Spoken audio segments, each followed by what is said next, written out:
You're listening to the DolphinsTalk.com podcast network.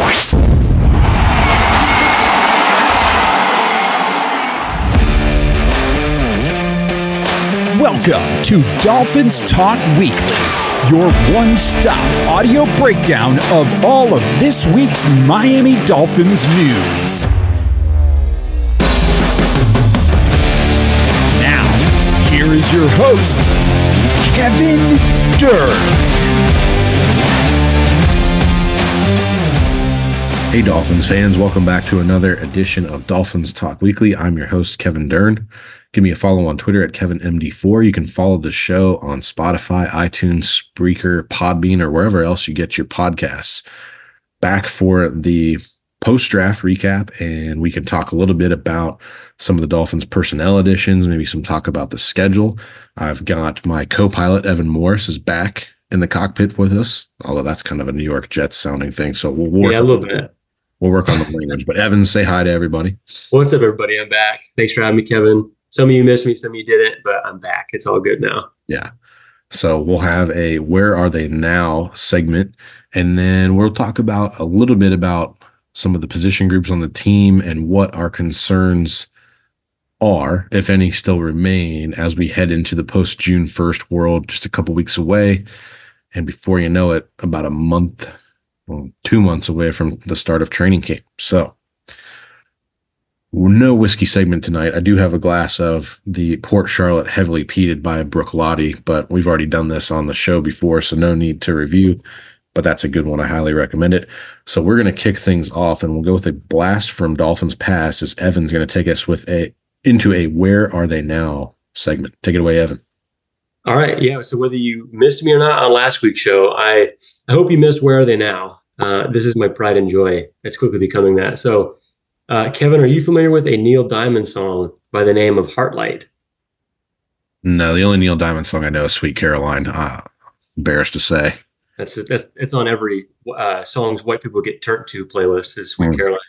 Yeah. So anyway, there's a Neil Diamond song called Heartlight. My uncle used to always sing. The chorus is like, turn on your heart light, but he'd say Heartline instead. So today we're covering Brian Hartline. I probably can't make a cringier intro than that, but we're going to cover Hartline because he was, compared to Ted Ginn Jr., the first player that we covered for this segment, a much more successful player with the Dolphins and has a lot of similarities. Again, they both went to Ohio State University.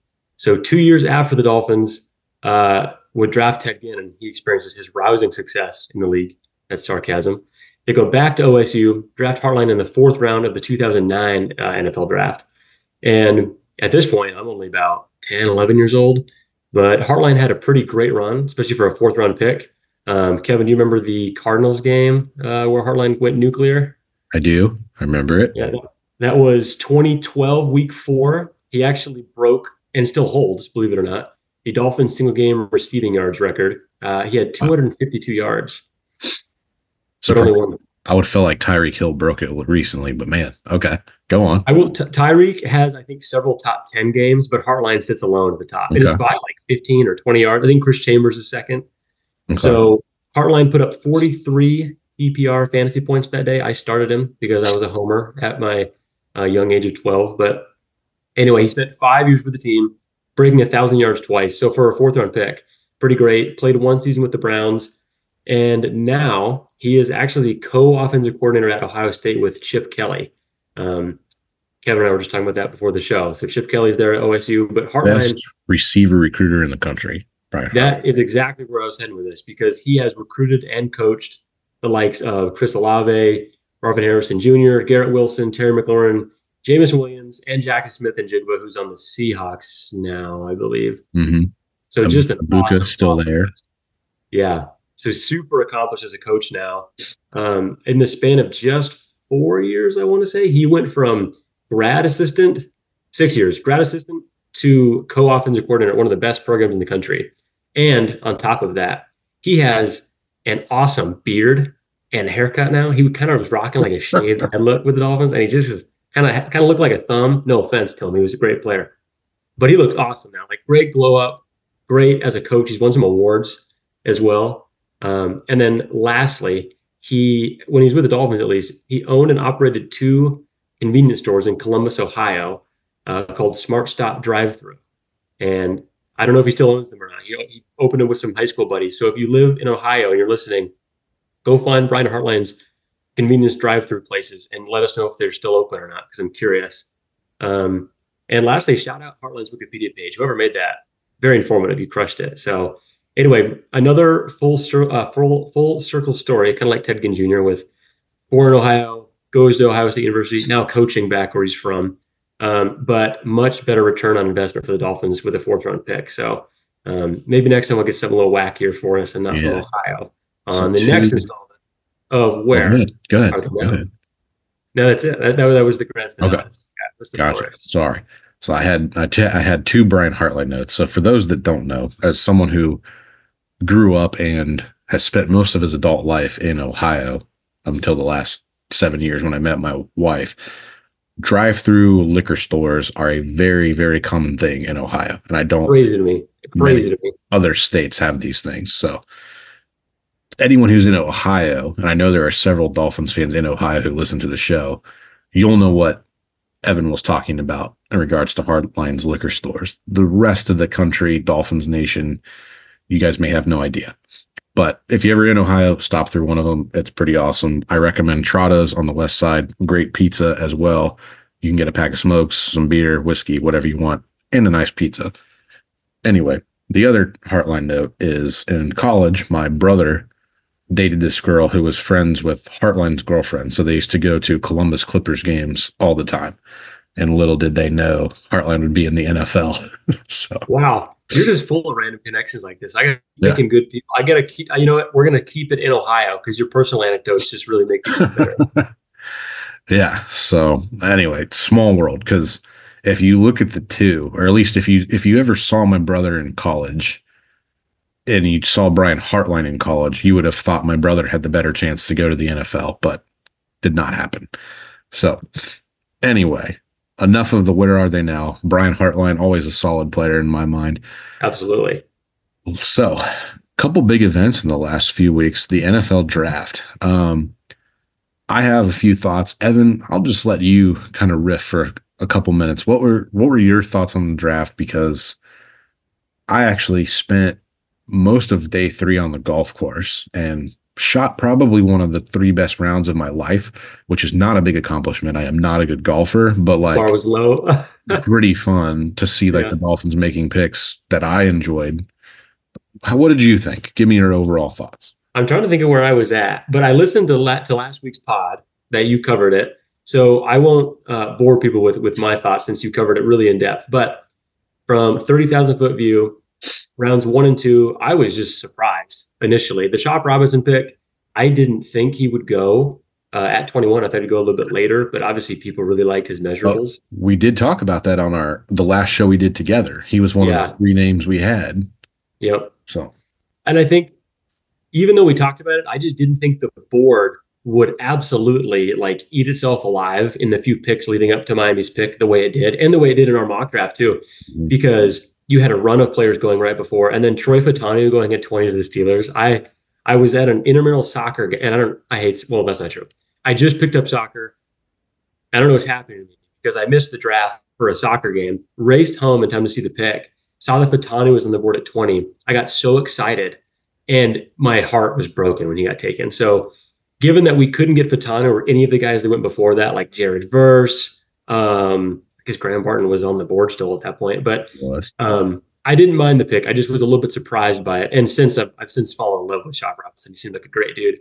I called my little sister Pork Chop when she was born, and that's what they called him when he was born. So I'm already a big fan. Patrick Paul, round 2. This one I was surprised by because I hadn't heard a whole lot about Patrick Paul. But obviously he was rocking a sweet face mask at the rookie minicamp.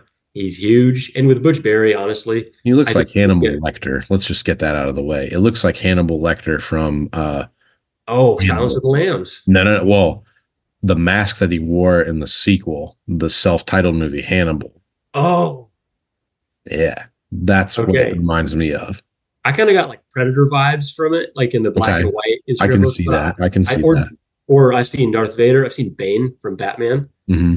So anyway, if he, can take that intimidation factor and turn it into production whenever he, actually gets some snaps, probably not, I'm going to say hopefully not this year with how raw he is, we'll be in great shape with him at probably left tackle. So anyway, that's not very expert analysis, but I think with Butch Berry, and again, he's very toolsy, just like Chop Robinson, I have hope for the pick, and it's a good spot to be because you have Kendall Lamb, you have Keon Smith if everybody makes the roster, which we'll talk about later, where you need him immediately. So first two picks were surprising to me, but they were high upside picks, so no qualms there.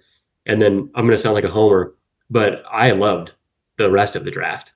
Patrick McMorris was the one that I had never heard of before and was a little bit of surprise in round 6, right?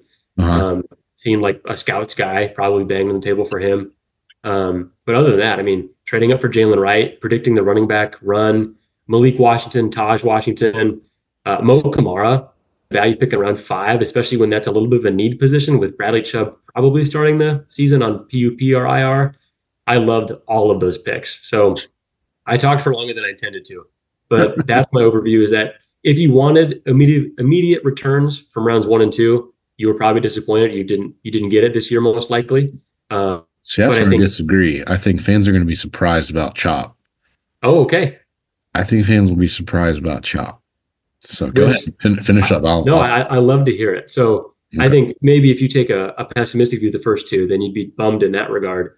But the rest of the way, man, I think Jaylen Wright's going to play snaps. Mo Kamara will play snaps. I think Malik Washington makes the team and plays snaps. So I liked it overall, even though I was sad that Trey Fatani went at 20. That's the one thing that bummed me out. Okay. So in economics, they call that the bullwhip effect. Like that happened right in front of Miami. Like the board, first 14 picks, not a single defensive player went. Yeah. Yeah. And then pretty much everybody we want got snatched up from like 16 to 20. At least based on what Evan and I had discussed in our episode before the draft. But with Chop, I think where Dolphins fans kind of lose the forest for the trees here is they want a quote unquote starter, thinking someone who's going to play, virtually every down. That's probably not going to be Chop Robinson, even if Bradley Chubb is not back. You went out and signed Shaquille Barrett, who's been a pretty good player in the league for a decade now, or almost a decade. I think it is a decade. Yeah. But I would encourage you, there's a couple videos, I think I tweeted about one the other night. Watch it's all under Mike McDonald, who was the Ravens defensive coordinator, now the Seahawks coach, but that's where Anthony Weaver's coming from. There's a couple great videos on his blitz packages on third down. Now, a little quick backstory context. The third down package the Ravens used is basically a 3-2 dime package that was lifted out of the Rex Ryan Jets playbook. There are some very sinister blitzes within here where you're picking using the blitzer and picking for someone else, which is usually not a common thing. That's pretty nasty. But if you go back and you watch Chop at Penn State, there's quite a few examples of him lining up over the center or over a guard and doing that, or being the guy who loops in behind a pick. With the 3-2 stuff, the way Baltimore kind of structured it is they would have one backer kind of walked up, and then one guy would be usually Roquan Smith, usually the coverage guy, which is kind of where I think Anthony Walker's kind of niche role fits in, because you probably don't want David Long doing that, but you want David Long doing run-stopping stuff. But they kept 3 edge guys on the field pretty much in that third down package and had one of them just rush inside. Right. People forget Jalen Phillips did that under Flores as a rookie and was great doing that. And Chop Robinson's already got experience doing it. So even though he may not get, 800 to 1,000 snaps as an edge player his first year, I think he's going to get a lot of snaps and have a chance to be productive. Now, I've seen a couple people say defensive rookie of the year. Don't know about that, but he's going to play more than people think. I shared my thoughts on the Patrick Paul pick. At this point, like Evan just alluded to, the work that Butch Berry did with a bunch of guys last year, I'm willing to give him carte blanche. If that's his handpicked guy that he wanted, okay, fine. I trust him for now. Like, he deserves that credit. And then the Jaylen Wright pick happened right before I walked out the door to go to the golf course. Talked to a couple people in the car ride on the way over who I hadn't really watched any running back. So to kind of hear that most of those guys had him as like their top or second running back in the class. And the fact that he's basically a Raheem Mostert clone, you can kind of see what the Dolphins are gearing up to do in a year, maybe 2 years from now. Oh, definitely. And then I think we were on hole 4 when Mo Kamara was picked. And I had told my friends who I was golfing with, like, they were like, who do you want? And probably like 10 picks before the Dolphins were up, I said Mo Kamara. So I was pretty jacked when they had that. Malik Washington was one of my favorite players at any position. I bothered Travis Wingfield to death about him all leading up to the draft when we would talk receivers. So I was pretty jacked. And then I would say keep an eye on Matthew Jones, the undrafted lineman from Ohio State. Yep. He only played one full game at center for Ohio State, and that was their bowl game this past year against Missouri. But he was originally recruited out of high school as a center, mostly played guard at Ohio State, but played one game as a center. Keep an eye on him. That's my one kind of draft thing of the non-drafted players I'll go with. Sure. So overall, and I hate doing this, but we'll do it now just for the entertainment value. I hate assigning like a letter grade without having seen the guys play it down in the NFL. But what would you give it, just kind of based on your own personal board evaluations, how the board was when Miami picked certain guys? This is real 2 weeks, 3 weeks out? Yeah. Real kind of, the dust has settled on the draft, but a little bit of a gut reaction. I didn't think you'd ask me this. This is gonna seem like a little bit of a lame kind of tweener answer, but I will say I'm gonna give it a B plus. I'll actually be a little more optimistic because I do really like everything from the third pick on, and I think that if you're going to critique the Dolphins for standing pat and missing, again, because of the bullwhip effect around some of the players that might have been higher on their board, then you could give that critique. But, I mean, there's a chance that they want to chop all along to try and beef up that defensive rotation on the edge. So because of the upside with it's a mix of upside with the first few picks and really good production and scheme fit on the second half of the draft. So I'm going to give it a B plus. And that's my grade. Well, shoot, that turned into boring because that was my grade too. I think great. Said that on.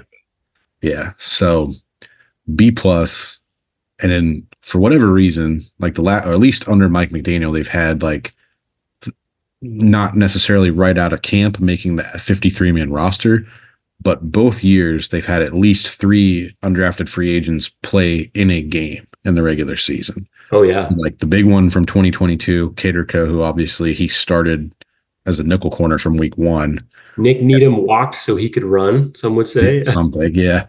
But then last year you had, 3 guys, Julian Hill, Brandon Pilley, and the running back, Chris Brooks. No, not Chris Brooks. Did he make the roster out of camp? I can't remember. I think you're right. Chris Brooks made it. So they had 3 guys on the roster. Pilley got cut after like week 6 or 7, something like that. But yeah, keep an eye on Matthew Jones and I would say Mark Perry from TCU on the defensive side for the undrafted guys. So that's kind of my final thought on the draft. So we'll kind of move on. So shortly thereafter the draft, OBJ. Yep. We got to talk about OBJ. Well, you talked about it again last week, so I'm not gonna beat a dead horse. I'll say there's some Dolphins fans, at least on Twitter, that are pining about the fact that he's old, he's not the same player he was in New York. Wow, when he's a rookie. Well, of course not. He's older now, you know. So I think if you're upset about the signing, then I think you need to look at the dollars that are being assigned to him. And if you don't like void years, I guess I kind of get it. Because the Dolphins are taking a $2.1 million cap hit on the books this year for OBJ, but a void year on the back end that they'll pay if he's not on the roster, in addition to any incentives he earns this year. But the Ravens last year, I think they're taking like an $8 million void cap hit this year.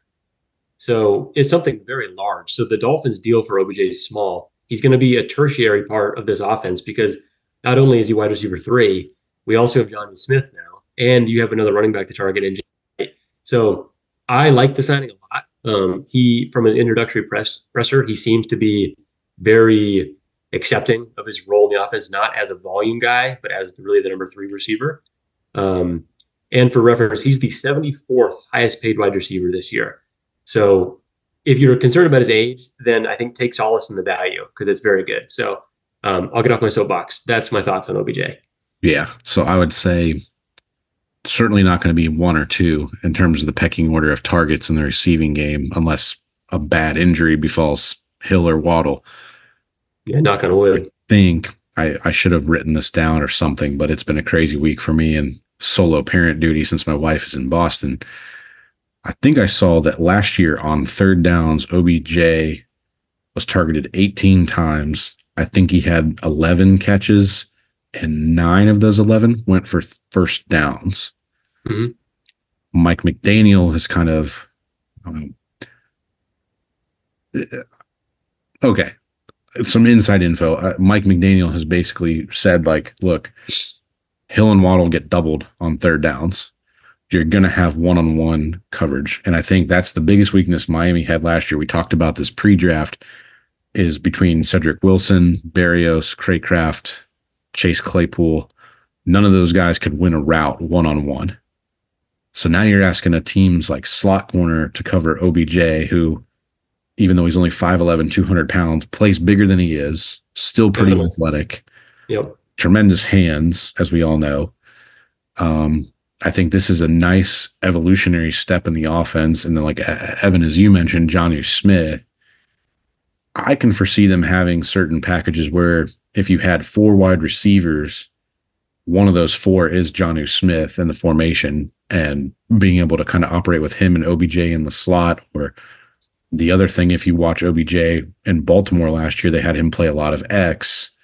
That frees you up to put Hill and Waddle off the line of scrimmage and get them free releases as well. So that was kind of one thing teams did towards Tyreek Hill towards the end of the year, especially those games at the end when Waddle was hurt, when they kind of rested him for the playoffs. Teams started jamming Tyreek Hill anytime he was on the line of scrimmage to disrupt the timing. So now I think you have a legitimate option to kind of help you mask that issue on the outside. So I had been told before the draft that it was probably still going to happen. I was surprised that it happened before June 1st, but I'm glad that it happened. And I think this is a pretty smart and, I'll say, financially responsible decision for the Dolphins. Yeah, that's great. Well, I saw your hesitation on the inside info. I thought you were having a stroke, so I'm glad that wasn't the case. Well, yeah, people who've listened to me long enough on the show probably know at least a couple of the people I've name dropped before or hinted at, or know that Travis Wingfield and I used to host a podcast together. So I know some people in the industry and some people who work in media and for NFL teams other than the Dolphins, a couple NFL reporters at big media outlets. So like I can get a few questions answered if I really need to. So that's my disclosure statement right there. Yeah, no, that's great. That's great. Yeah. So I won't say who I heard that from. It was not a member of the Dolphins beat or a member of the Dolphins organization, but and it wasn't me. I promise that. I've got 0 sauces. # sauces. Yeah. I usually don't go into that on Twitter anyway. So another debate for another day. Absolutely. So, all right, that was OBJ. So do you want to run through just quick recap of the positions that are pluses and the positions we have as minuses to this point before we kind of get into our concerns? I think people probably remember, and I touched on it on the show last week as well, even though you weren't there. Yep. So we'll do, okay. So what position room do you think has improved the most year over year from 23 to now? And then which room still has the most work to do to be, we'll call it regular season ready? Yeah, okay. I am going to answer that in reverse order because I'm going to have to chew on what's improved the most for a second, because it's a good problem to have. We have a couple rooms that have really gotten better, but the room to me that is going to keep me awake at night is, even though defensive tackle makes me nervous because I need to see proof of concept for this 5-man rotation idea with Sealer, Gallimore, Benito Jones, Jonathan Harris, T.R. Tart, the last signing. I see what they're going for, and I know what they're bringing from Baltimore, but I need to see the proof of concept versus last year having 2 absolute studs take 80% of your snaps, which maybe not sustainable, but it worked last year with Sealer and Wilkins. So that worries me. But more than that, right guard. I mean, I did a little like fake roster cut down for myself this week, and looking at the players I have on the 53-man roster at interior O-line, I accounted for them to sign a player like a Greg Van Roten or a Dalton Risner. I prefer Greg Van Roten at right guard especially. But like left guard, you have Isaiah, you have Liam Eichenberg. Okay, that's fine. Center, you have Aaron Brewer. Eichenberg can back him up there. Right guard, I guess you have Rob Hunt and Jack Driscoll. But like, it's a room of. I mean, Rob Jones. Oh, excuse me. Did I say Rob Hunt? Yeah. I haven't gotten over him, apparently. Stockholm Syndrome or something like that. Yeah, seriously. So Rob Jones, who, no offense to him, not the same player, though. Size, athleticism, any of that.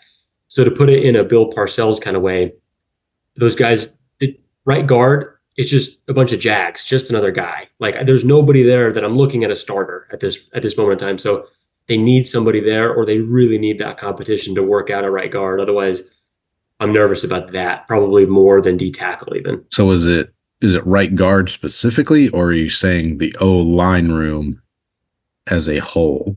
I'm going to say right guard specifically because I think Liam can play on the left side and be serviceable. Isaiah Wynn is a good left guard. He's just not very durable. And tackle it's awesome. Like we have 5 tackles that have a great shot, or a great argument for making the roster between Teron, Austin Jackson, Patrick Paul, Keon Smith, and Kendall Lamb. It's really just right guard specifically. Maybe that's sad that we have to play 4 tackles to get through a season. Yeah, seriously. So maybe it's short-sighted of me, or too specific, but it really is right guard for me. That's just like, I think they got to do something there after June 1st, maybe. Okay. So then room that has improved the most. What would you say? What would I say? Yeah. I'll take probably a surprising answer, but you referenced him earlier on the show. I'll say tight end room because of the Jonnu Smith edition, because people forget this. Like last year, the receiver on the team who had the 3rd most catches, 3rd most yards, 3rd most targets was Durham Smythe. People forget it. And he is not what I would call a dynamic threat at tight end. Good player, dependable blocker. Julian Hill, good blocker. Now you actually have like a legitimate receiving threat who, can also block. Like it's not a Mike Gesicki part 2. It's a legitimate pass catching tight end who can play in line, and you can, if you need to take Durham Smythe off the field, or if you want to run like 11 personnel and have pass catching options and still run the ball, you can use Jonnu Smith as a blocker. He did it basically 2 years in a row in New England after he signed the big deal there. Smythe and Hill last year, very durable. I don't recall either of them missing a game.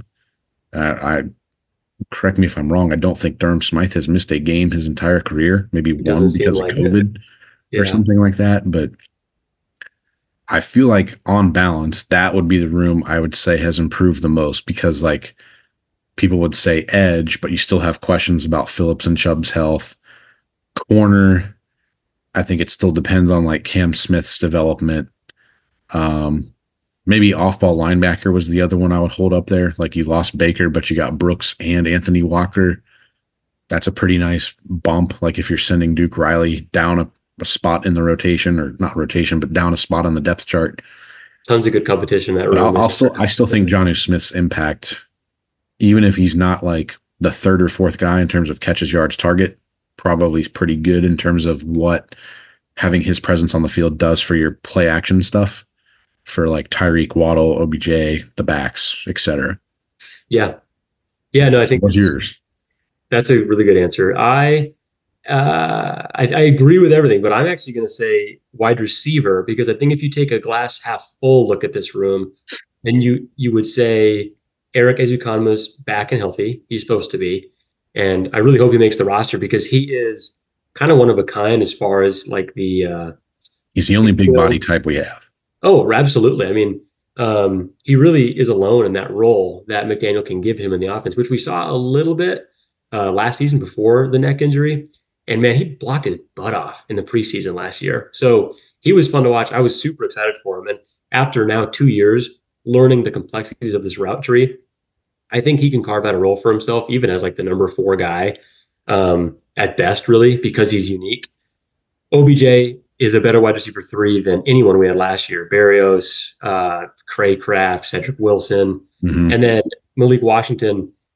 I know, we've talked about before, Kevin, the complexities and the intricacies of playing wide receiver in this scheme with the sight adjustments and how all the routes are very specific and the quarterback and you need to be on the same page based on the coverage you're seeing. But Malik Washington, he's a smart dude. He's a really tough player. I think he has his master's too, also from University of Virginia. Sounds right, because he was at Northwestern before, which is also a really good school. He just seems uniquely qualified to me to come and pick up the offense quicker than somebody like Eric Ezukanma did coming out of Texas Tech. Not because of smarts necessarily, but also just because of air raid offensive system at Texas Tech. Yeah, right. It's so different. So I think he's in a good spot there. So I'll say wide receiver. I'm really, really excited about what that room can be. Okay. And I'm really rooting for Eric Ezukanma this year. Okay. Yeah. I mean, it's going to be an interesting battle. And I would say for mine, the room that still has the most to go, I'll probably go a little out of left field here. I would say safety. Because you lost to Sean Elliott, who really the first half of the season was kind of the glue of the secondary, to be quite honest. Yep. And you also lost Brandon Jones, who, even though his role was reduced in the Fangio system, still had to come in and start multiple games. And, I won't say he played great, but he wasn't bad. He cost you Jerome Baker a couple games with that poor angle against Washington, but otherwise pretty good. And all they've done so far is Jordan Poyer, which nice player, fun player, cool story being that he's a hometown guy, but I think he's 32 already, or maybe turning 33 in season. To run this defense, I'll add this caveat. If they do plan on using Jalen Ramsey at safety, which a lot of people forget, he played safety in college at Florida State, and Raheem Morris moved him everywhere, not just at nickel when he was with the Rams his last year there.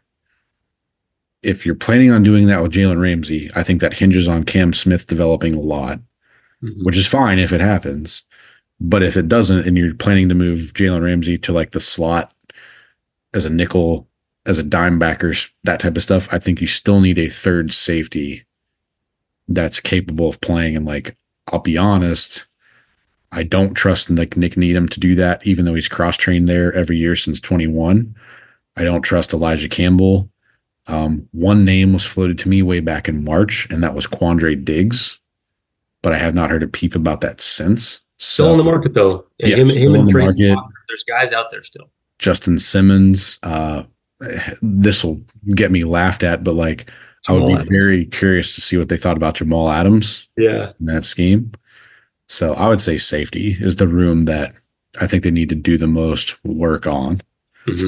So moving on from that, anything else we need to talk about? We talked about maybe doing a surprise cut or surprise make of the 53-man roster.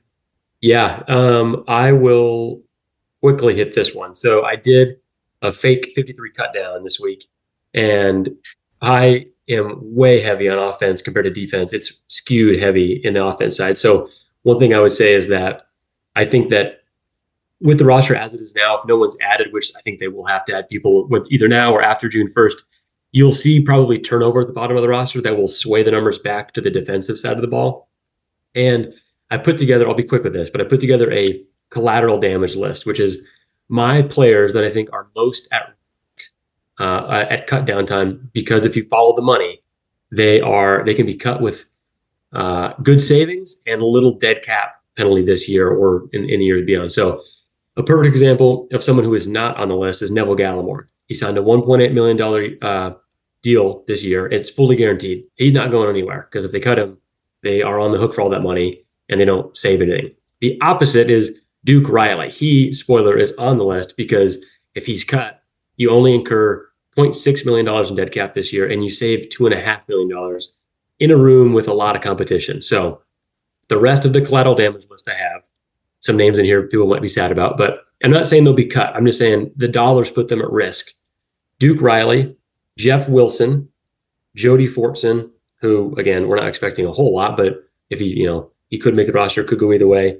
Braxton Berrios, if he's traded somehow, the Dolphins would save almost $2 million at only 0.5 dead cap. Liam Eichenberg, if he is cut, they save $3.4 million, which if that happens, you need somebody like, I wrote this down too, Matthew Jones, to probably make the roster. And then I think another signing at right guard, but they have good savings if they cut Liam. And then in addition, the linebacker room has some people that are at risk between Channing Tindall, year 3, new system again. Cam Good was getting snaps for him. I get their different roles, but they're two young guys that also coming off a big injury late in the season. Yep. So Channing Tindall, Cam Good, Cam Brown, they just signed for special teams. They save $1 million if they cut him. So these are all kind of bottom of the roster guys for the most part, but there's some dollars to be saved. So that's my collateral damage list on who I think could be surprised or not cut. And surprise on, I think Ethan Bonner makes the roster. Saron Neal, that's how you say his name, right? The special teamer for Buffalo. I think special teams will be an emphasis. I think they just need him for special teams. Especially with the new kickoff rule being what it is. Like, I feel like guys like Saron Neal and Cam Brown probably have a better chance to make the roster than maybe someone like an Ethan Bonner or a Channing Tindall. Sure. Whose roles are more specific just on the actual defensive side of the ball. So other than that, I think Taj Washington, if he impresses, especially in special teams again, he could make it at Braxton Berrios' expense, doing returns. Cam Good could make it over Channing Tindall because, again, he looked good last year if he recovers from his injury in time and the dollars make sense. And then lastly, I think they might keep 5 tackles. I mean, that sounds outlandish to me, but they all have a good case to make the roster. And Kendall Lamb, if you cut him, I looked at the numbers, kept Patrick Paul and Keon Smith over him to make 4 tackles that way. You're incurring $1.6 million dead cap for only $1 million in savings. So they could do it for sure, but the dollars don't make sense by themselves. So that is everything for the collateral damage list and my surprise cut, surprise make, as of now at least, barring any more signings on the 53. Okay. So Kendall Lamb would be my surprise cut because I feel like everybody overvalues him based on how he did last year. Yeah. But now with the new practice squad rules, like, why can't you just cut him and put him on the practice squad? Like, he already said it's his last year. Like, if Patrick Paul's really as good as he can be, he ought to be pushing for a roster spot. And then I feel like there's something with Keon Smith where you got to see more of him. Do you really want to rely on him in the regular seasons? Or I guess when Teron Armstead misses games, like, that's a risk that I think Miami may be willing to take. The surprise make, I already talked about Matthew Jones before. I'll go with another one, and this is kind of a weird cop-out, but Gavin Hardison makes the practice squad. Okay. Undrafted. And they do have the new rule this year where you can call up a practice squad quarterback an unlimited amount of times, not just 3. So if they saw development from Skylar Thompson, I think Mike White could be the surprise of surprises in terms of being cut. I'll be honest, I'm not a big Mike White fan. I don't really see what he does for the offense. Like, yeah, he's got an understanding of it, but, like, is he that good? I tend to think not. So I don't know. That's mine. The surprise make would be Matthew Jones. If I had to pick another one, just because I think people are underestimating the kickoff rule changes, I would say Cam Brown. Yep. So that's my surprise make, at least for right now. And last note to piggyback off that, if they cut Mike White, they save $3.5 million with 1.7 in dead cap. So again, money wise, it could make sense if you get development from Skylar Thompson. Yeah. Gotcha. DolphinsTalk.com is your one stop for all things Miami Dolphins. With news, commentary, video, interviews, and the Webby Award-winning DolphinsTalk.com daily podcast, DolphinsTalk.com has you covered on all of the latest happenings surrounding the Miami Dolphins. Whether it's training camp, the draft, free agency, or the current Miami Dolphins season, DolphinsTalk.com has it covered. Be sure to follow us on Twitter @DolphinsTalk and to visit the website, DolphinsTalk.com, each and every day. That's DolphinsTalk.com. All right. So you've heard our thoughts about the draft recap. You've done Brian Hartline. Where are they now? We've talked about OBJ. We've talked about the roster, our concerns. I don't know if we really need to rehash like who's still available and on the market. I feel like most Dolphins fans, especially those that listen to our show, are pretty astute, pretty smart. So we're going to go, since Evan did this a couple episodes for me and gave me the 2-minute drill. And since Evan is new-ish to the show, this is what, third episode as co-pilot? I think so, yeah. We're going to do a mix of Dolphins and personal questions to kind of let the audience get to know you a little bit more. So I've got my timer right here, 2 minutes on the clock. Just quickest answer that comes to your head. All right. Okay, ready? I'm nervous, but all right. Okay, here we go. All right, favorite Dolphin besides Dan Marino? I really loved Ryan Tannehill. I hate to say it, but he was my guy for a while. Okay. Not anymore, obviously, but in your lifetime, how many Dolphins games have you seen in person, and do you have a favorite? This is hard. I've been to 5. We are 0-5 at those games. Yikes. But my favorite was either the one home game in Miami, 2016, the Gay season we went to the playoffs, and then Matt Moore got absolutely, I think, obliterated by like Bud Dupree in the wild card round. Yeah. We lost. Tannehill, they were chanting for Matt Moore. It was horrible. Or I would say Cardinals game was young, middle school. I got Ricky Williams, Devontae Bass. A few guys signed my hat. It was super, super cool. They were super nice. So those two stand out. I hope to see a win at some point, though. My track record's not that great either. I'm like 10-12. All right. Favorite Dolphin on the roster right now? Oh, that's a hard one. I probably would have said Christian Wilkins. I really, really like Alec Ingold. What? Okay. Was not expecting that. I was expecting a different answer. All right. Favorite, like if you had a last meal, what is your entree? Okay. I love breakfast food. So this is weird, but I would have like some crazy good like chicken and waffles, probably, to be honest with you. Whoa. Okay. Okay. Beach or mountains? I'm from the mountains. I'm from Montana. I love the mountains, but I've lived at beaches on naval bases lately. So I love skiing though. Mountains, my roots. Yeah. Last one. You got 10 seconds left. Favorite movie? Forrest Gump. My name. Oh. I was about to do the name. I'm not going to do that. But Forrest Gump is my favorite movie. Okay. So time is up, but I'll do one more bonus question. So today, of all days, May 16th, are you aware of a certain event that happened 38 years ago today? The fact that I don't know makes me feel bad because I feel that I really should know what happened today. You, of all people, being a Navy pilot, should know what happened today. Wait. How long ago was it? 38 years ago today. That's not. Did Top Gun come out? Top Gun was released in theaters today. No way. All right. So, I got it. Yeah. So, way to come through in the clutch right there. So, I thought that was pretty cool. You had me in the first half, not going to lie. Yeah. And then, so I guess for those that don't know, because I don't really think I've ever talked about this on the show, my first like dream job ever was to become a fighter pilot. And obviously some things occurred in life where I never went down that path. So it's really cool to have Evan on the show, who is in Navy flight school right now, going to, what do they call it? Strike school? We're going on a strike detachment next week. Strike detachment. Yeah. Starting what, Saturday? Yeah, Saturday for me. Hopefully it's in El Centro, California, and it's triple digits every day. So I'm not trying to be there more than a week, but we'll see if I got to pass on my events for that to happen. So keep your fingers crossed for me.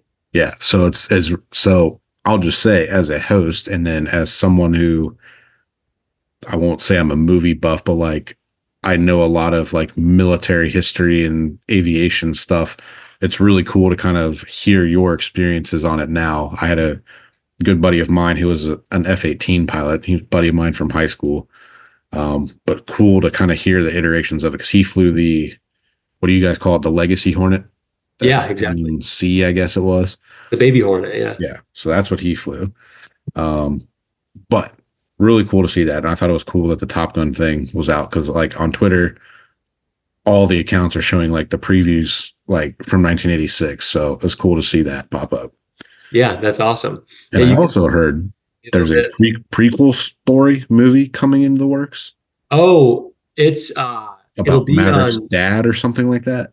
I've heard something about that, and Nat Geo is also shooting a documentary about some of the training, but I think that's separate. So, Okay.